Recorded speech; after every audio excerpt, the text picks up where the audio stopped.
like it? Yes. You like kulay? Yeah. How about you? I like it. How about you, Felicia? Don't have any sound? Wala wala baboy? Wala manok?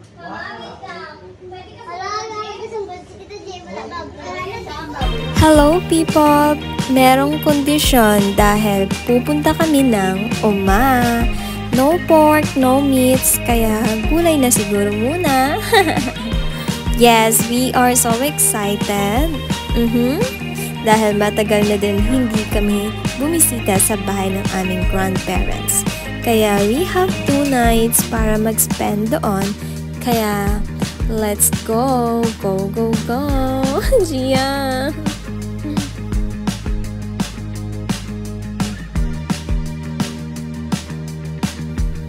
Excited yan siya kasi taga Manila yan eh.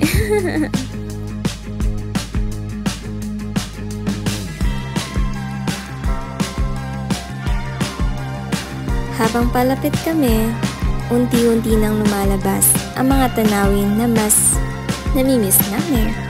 Mga puno, palayan, at yung hangin na iba, mas presko, mas tahimik, mas parang bahay.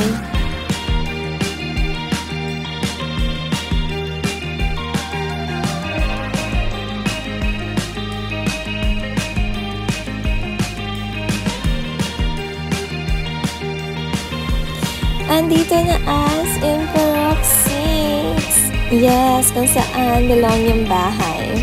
And mahabang lakarin, maputik, madulas, pero alam mo yung feeling na kahit mahirap, excited ka pa rin.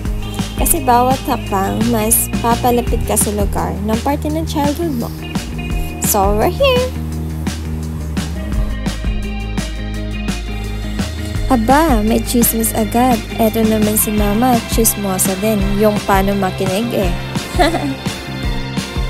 Eto, kwentuhan na pagdating ni Tito. Alam niyo ba, may dala siyang ulam na pork. Hindi niya alam na nandito kami. Kaya, wagi ang may gusto ng baboy. And guys, secret lang ha. Umiyak yan nung dumating. Na-miss daw kami eh. Haha, syempre, miss din namin yung kagawad na we never had. Hindi ko nga din alam bakit kaya siya nagdamit kung butas rin naman pala. Bawi na ako sa'yo, Tito. Habang dumidilim ang paligid, mas lalo namang gumaganda yung view dito sa kubo.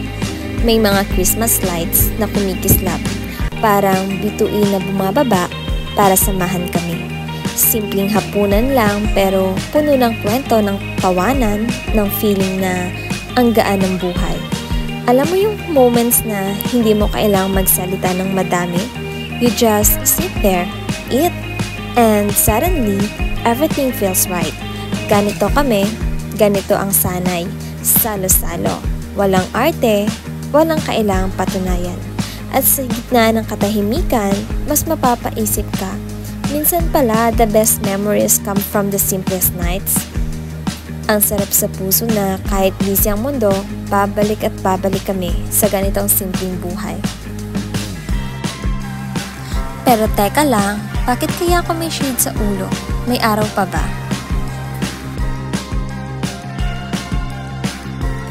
Hindi naman sa yabang, pero kami nang naghugas ng pinggan kasi miss lang siguro yung lababo at sabay kwentuhan na lang.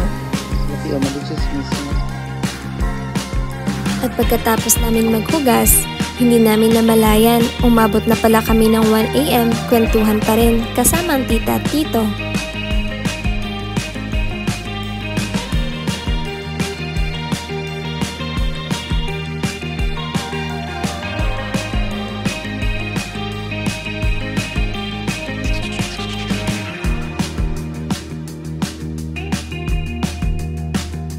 So, another day, kaya game ulit. Ginawa namin lahat ng namimiss namin.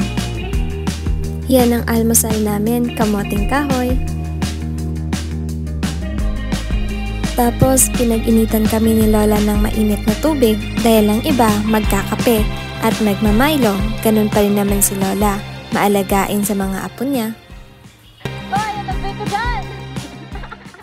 Habang kaming mga babae busy sa pagbabayo ng favorite ulam namin, ito yung bukbok na balinghoy. Tapos, yung mga lalaki kumukuha ng fresh na niyog. Walang kahit anong halo. Pure happiness.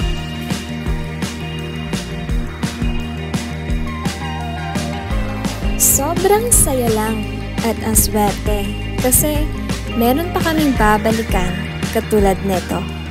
Ang daming nagbago sa buhay namin pero yung saya dito walang tatalo.